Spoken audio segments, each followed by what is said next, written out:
हम बात कर रहे थे भूगोल के बारे में, बात की थी हमने, अभी चर्चा की है इससे पिछले वाली क्लास में। भूगोल हमें क्यों पढ़नी चाहिए, भूगोल क्या है, भूगोल का एक सामान्य परिचय एक विषय के रूप में हमने लेते हुए पढ़ रहे थे। हमने उस समय बात की थी इरेटोस्थनीज ने भूगोल शब्द का नाम दिया था ज्योग्राफी, और इरेटोस्थनीज को भूगोल का जनक भी कहा जाता है। अगर आ जाए भी भूगोल का जनक है इकेटियस इरेटोस्थनीज, यानी कि भूगोल का जनक इकेटियस को भी कहा जाता है।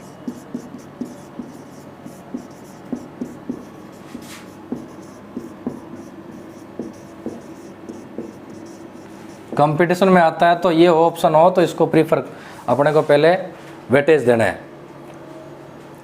अब हम चर्चा करेंगे भूगोल क्या के बारे में। हमने पढ़ लिया भूगोल क्या है, उसके बारे में 2-4 हमने परिभाषा भी ले ली। भूतल क्या है, भूतल में किस किस को शामिल किया जाता है, उसके बारे में हमने चर्चा कर ली। अब हम बात करेंगे भौगोलिक, यानी कि भूगोल हम कैसे पढ़ें। भी ये समस्या आती है ना भी भूगोल पढ़ने, लेकिन पढ़ें कैसे, यानी कि भूगोलिक अध्ययन कैसे करेंगे हम। तो हम भूगोलिक अध्ययन के दृष्टिकोणों की चर्चा करेंगे आज।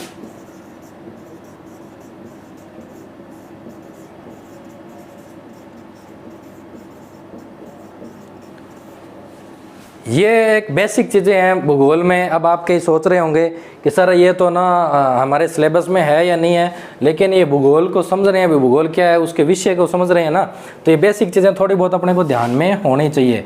तो भूगोल का अध्ययन हम 2 प्रकार से करते हैं, 2 प्रकार से। एक तो सिस्टमेटिक अप्रोच के माध्यम से, क्रमबद्ध उपागम, और दूसरा होता है रीजनल अप्रोच, प्रादेशिक उपागम। क्रमबद्ध उपागम और प्रादेशिक उपागम, इसके बारे में हम यहाँ चर्चा करेंगे। देखिए क्रमबद्ध भूगोल, क्रमबद्ध में क्या करेंगे, कोई भी जैसे लक्षण है, कोई भी भौतिक कारक है, कोई भी फिजिकल एलिमेंट्स हैं, कोई भी भौतिक कारक है, या कोई भी ह्यूमन्स एलिमेंट्स है, कोई कारक है, तो या सांस्कृतिक जो लक्षण है उसको लेकर संपूर्ण, यानी कि होल अर्थ का अध्ययन करना, संपूर्ण पृथ्वी का उस कारक को लेकर अध्ययन करना। जैसे हमने कोई भौतिक कारक लिया, कोई फिजिकल एलिमेंट्स लिया, ये मान लो ए कॉन्टिनेंट है, ये बी कॉन्टिनेंट महाद्वीप है, ये सी महाद्वीप है, इस प्रकार से महाद्वीप है। अब एक कारक को लेकर हम संपूर्ण पृथ्वी का संपूर्ण महाद्वीपों का अध्ययन करते हैं, तो ये क्या कहलाता है, सिस्टमेटिक। ये क्या कहलाता है, सिस्टमेटिक, यानी कि क्रमबद्ध उपागम। अब हम ये ना लेकर प्रादेशिक का मतलब होता है, ये जैसे ये ए महाद्वीप है, इस ए महाद्वीप में संपूर्ण लक्षणों का अध्ययन करना, चाहे वो भौतिक कारक हो, चाहे वो मानवीय कारक हो, इन सबको लेकर ए महाद्वीप का अध्ययन करना, वो आता है प्रादेशिक भूगोल के अंतर्गत। यानी कि अपने अध्ययन के 2 तरीके हो सकते हैं, या तो किसी कारक को लेकर होल अर्थ का अपने अध्ययन कर लेते हैं तो आता है क्रमबद्ध उपागम, और या किसी क्षेत्र विशेष में, कोई क्षेत्रीय अध्ययन में हम संपूर्ण कारकों का, चाहे वो भौतिक हो चाहे मानवीय कारकों का अध्ययन करते हैं, तो वो आता है प्रादेशिक उपागम के अंतर्गत। तो आपको समझ में आ गया होगा कि भौतिक उपागम क्या है और क्रमबद्ध उपागम क्या है और प्रादेशिक उपागम क्या है। जैसे मान लो अपने भारत है, एशिया है, राजस्थान है। एशिया में संपूर्ण भौतिक और मानवीय कारकों को लेते हुए अध्ययन करते हैं तो प्रादेशिक उपागम। भारत के अंतर्गत हम संपूर्ण भौतिक एवं मानवीय कारकों को लेते हुए अध्ययन करते हैं, तो जैसे अपने 11th के अंदर पुस्तक भी लगती है भारत का भूगोल, उसमें भारत के फिजिकल कारक भी आएंगे, भौतिक कारक भी आएंगे, जलवायु ये भी आएंगे। उसके बाद भारत की जनसंख्या, भारत की कृषि, भारत के आर्थिक संसाधन, भारत की जनसंख्या, अधिवास, ये जो सारी चीज़ें आती है वो इसके अंतर्गत आती है। यानी कि संपूर्ण कारकों का, चाहे वो भौतिक हो चाहे मानवीय कारकों, एक क्षेत्र विशेष को लेकर अपने संदर्भ में अध्ययन करते हैं तो वो आता है प्रादेशिक। और यही अपने कोई एक कारक, जैसे कोई क्लाइमेट का अध्ययन करना है, अपने को जलवायु का अध्ययन करना है, पूरी पृथ्वी का अध्ययन करना है जलवायु का, तो यह आ गया क्रमबद्ध उपागम के अंतर्गत। तो आपको मेरे हिसाब से समझ में आ गया होगा।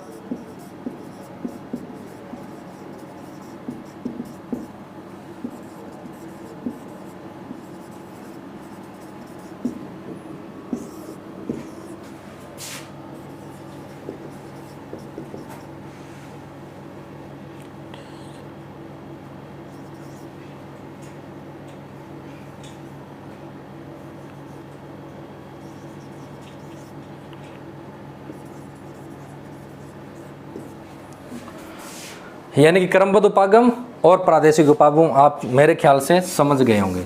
अगर इसको भाषा के रूप में लिखें,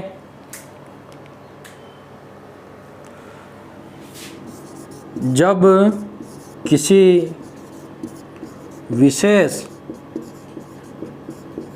प्रदेश का अध्ययन समस्त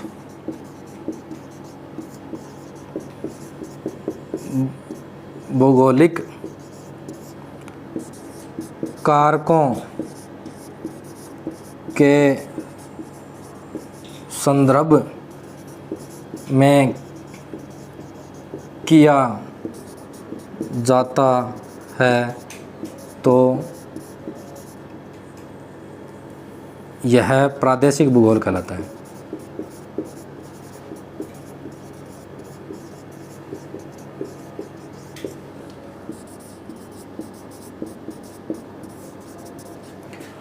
प्रादेशिक भूगोल के जनक, अगर भारत की बात करें, प्राचीन प्रादेशिक भूगोल के जनक, तो इसमें नाम आता है हिकेटियस का।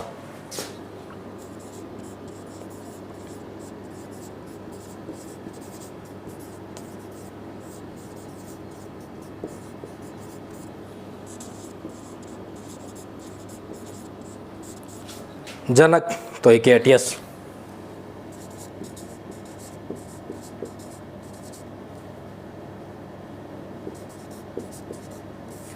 और वर्तमान प्रादेशिक भूगोल की बात करें, वर्तमान प्रादेशिक भूगोल के जनक तो नाम आता है कार्ल रिटर। इसी प्रकार क्रमबद्ध उपागम की बात करें तो इसके अंतर्गत संपूर्ण प्रदेश को नहीं लेंगे, इसमें संपूर्ण पृथ्वी को लेंगे।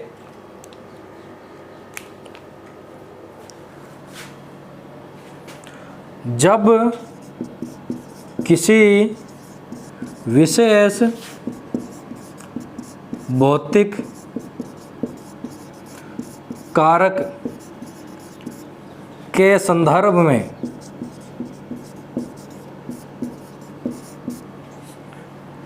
संपूर्ण पृथ्वी का अध्ययन किया जाता है तो इसे क्रमबद्ध भूगोल कहते हैं।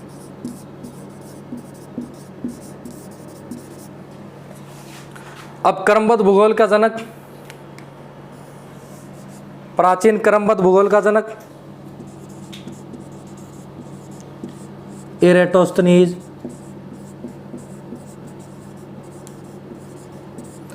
आधुनिक क्रमबद्ध भूगोल का जनक हम्बोल्ट। ये हम्बोल्ट और कार्ल रिटर दोनों जर्मनी भूगोलवेत्ता थे जिन्होंने इन्होंने तो आधुनिक क्रमबद्ध भूगोल का इसे जनक कहा जाता है, इनको वर्तमान प्रादेशिक भूगोल का जनक कहा जाता है। ये आपके समझ में आ गया होगा।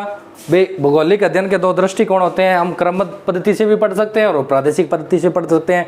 एक किसी कार्य को लेकर संपूर्ण पृथ्वी का अध्ययन करना क्रमबद्ध भूगोल, जब किसी प्रदेश में किसी भी क्षेत्र विशेष में संपूर्ण कारकों को लेते हुए हम अध्ययन करते हैं तो इसको प्रादेशिक भूगोल कहते हैं। इसका अगर कोई स्क्रीनशॉट ले तो ले सकता है एक बार।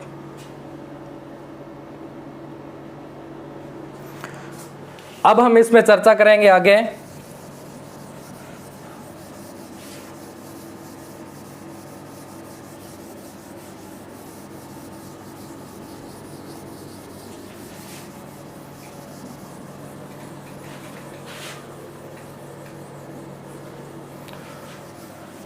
भूगोल की शाखाओं के बारे में।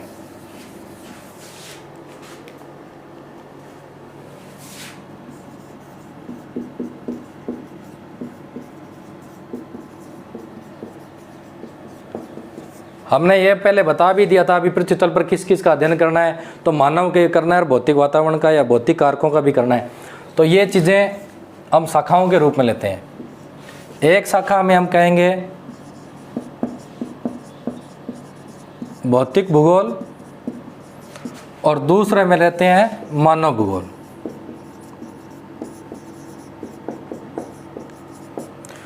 भौतिक भूगोल हमने बात कर रहे हैं, भौतिक भूगोल के अंतर्गत कौन कौन से विषय आएंगे, तो भौतिक भूगोल के अंतर्गत आता है, हमने बात की स्थल मंडल की, यानी कि स्थल मंडल यानी कि भू आकृति विज्ञान। हमने बात की जल मंडल की, यानी कि समुद्र विज्ञान। हमने बात की वायुमंडल की, यानी कि जलवायु विज्ञान।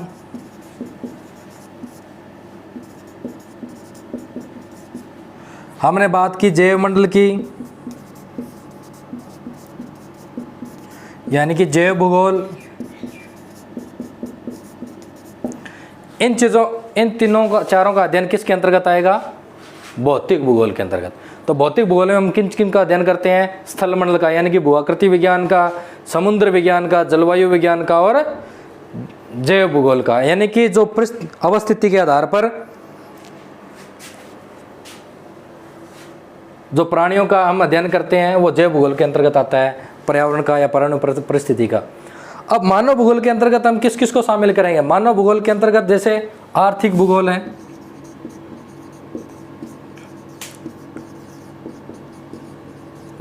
यानी कि आर्थिक भूगोल के अंतर्गत जैसे प्राथमिक व्यवसाय, द्वितीय व्यवसाय, तृतीय, फोर्थ और फिफ्थ, ये पांचों जो क्रियाएं ये कौन करता है? मानव करता है। और किसके लिए की जाती है? मानव के लिए की जाती है। इसलिए इसको आर्थिक भूगोल किस में शामिल कर रहे हैं? मानव में शामिल कर रहे हैं। दूसरा आता है जनसंख्या भूगोल। अब जनसंख्या भूगोल को मानव भूगोल के अंतर्गत हम पढ़ते हैं। ये इसलिए बता रहा हूं ताकि हमें भूगोल का ये पता होना चाहिए मानव भूगोल के अंतर्गत हम क्या क्या चीज़ें पढ़ते हैं और भौतिक भूगोल के अंतर्गत हम क्या क्या पढ़ते हैं, क्योंकि 11वीं के सिलेबस में ये भौतिक भूगोल लग रहा है और 12वीं के सिलेबस में मानव भूगोल लग रहा है। तो मानव भूगोल में क्या क्या चीज़ें आएगी ये हमें हर विद्यार्थी को इस चीज़ की जानकारी होनी चाहिए, इसलिए हम इस पर चर्चा कर रहे हैं। तीसरा आता है इसमें अधिवास भूगोल।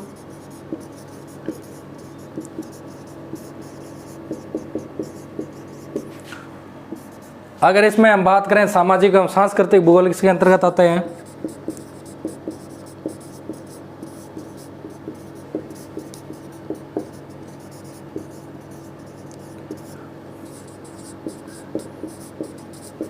अधिवास भूगोल, वैसे तो अधिवास के लिए रहने योग्य स्थान के लिए इक्कुमेन शब्दावली आवास योग्य जो क्षेत्र है इरेटोस्थनीज ने यूज की थी, लेकिन अधिवास भूगोल की अपन बात करें तो रहने योग्य स्थान यानी कि वास योग्य जो स्थान है किसका? हमारा, किसका? वन्य प्राणियों का, छोटे बड़े जितने भी इसमें जीव रहते हैं धरातल पर उन सब का जो वास योग्य स्थान है उसको अधिवास में लेते हैं। लेकिन अपने यहाँ पढ़ते हैं किसका है? मानव भूगोल का। किसका पढ़ते हैं? मानव अधिवास भूगोल। इसके अंतर्गत आता है चाहे उसमें वो नगरों का नगरीकरण की बात हो, नगरों की प्रवृत्तियों की बात हो, नगरियों के प्रतिरूप की बात हो, चाहे वो ग्रामीण प्रतिरूप की बात हो, इसका अध्ययन अधिवास भूगोल में करते हैं। सामाजिक एवं सांस्कृतिक यानी कि जो भी हमारी प्रजाति हैं, जो भी हमारे जितने भी विश्व में प्रजातियां पाई जाती हैं उनका और उनके लक्षण सांस्कृतिक क्रियाकलापों का अध्ययन हम किस में करते हैं? मानव भूगोल के अंतर्गत करते हैं। अब आता है ऐतिहासिक भूगोल, राजनीतिक भूगोल। ये राजनीतिक भूगोल जिसमें हम ज़्यादातर क्या है, हमें राजनीति सीमाओं की जैसे बात हो या एक क्षेत्र से दूसरे क्षेत्र की बात हो उसके बारे में अध्ययन करना होता है, एक क्षेत्र से दूसरे क्षेत्र, तो वो सारे उसमें आ जाते हैं राजनीतिक भूगोल। यानी कि एक देश का दूसरे देश से संबंधित वो अलग अलग जो क्षेत्र हैं जिन पे अलग अलग राष्ट्रों का अधिकार होता है उसमें उसको राजनीतिक भूगोल में शामिल करते हैं। आर्थिक भूगोल में हम कृषि को भी शामिल करते हैं।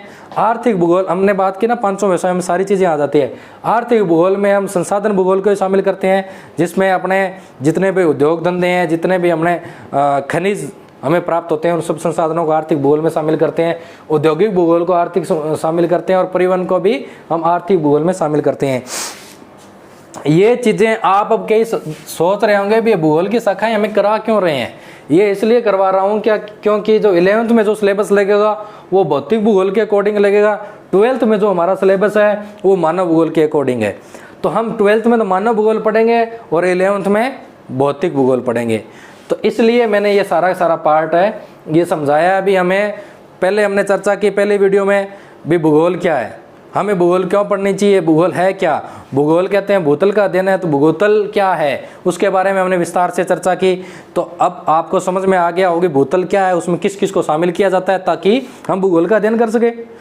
अब दूसरा, हम भूगोल की शाखाएं कैसे पढ़ते हैं भाई। हमें तो क्या एक साथ तो सारा भूगोल पढ़ नहीं सकते, उससे पहले हम उसकी विधियों की बात की भी, हम भूगोल कैसे पढ़ते हैं, उसका हमारा जो दृष्टिकोण है, हमारी अप्रोच है वो क्या होनी चाहिए, उसके बारे में हमने चर्चा की। भाई हमें या तो एक कारक को लेकर संपूर्ण पृथ्वी का अध्ययन कर सकते हैं या फिर एक कोई क्षेत्र विशेष को लेकर उसमें सभी कारकों को, भौगोलिक कारकों का उसमें अध्ययन कर सकते हैं। तो हमने उस पर दृष्टिकोणों पर चर्चा की। उसके बाद आए हम भूगोल की शाखाओं पर भी। भूगोल की शाखाएँ क्या है, भूगोल की 2 शाखाएँ हैं, एक तो भौतिक भूगोल, एक मानव भूगोल। 1 नंबर का क्वेश्चन भी बन सकता है। दूसरा, भौतिक भूगोल में किस किस को शामिल करते हैं, कौन कौन सी भूगोल आती है, तो ये 4 पार्ट हैं। उसके बाद हम मानव भूगोल में किस किस को शामिल करते हैं, इसमें और भी है, ऐतिहासिक भूगोल है, राजनीतिक भूगोल है, काफ़ी आते हैं इसमें। जैसे ऐतिहासिक भूगोल,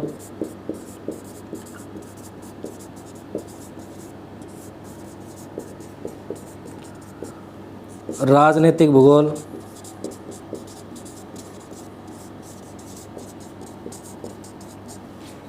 इनको शामिल किया जाता है।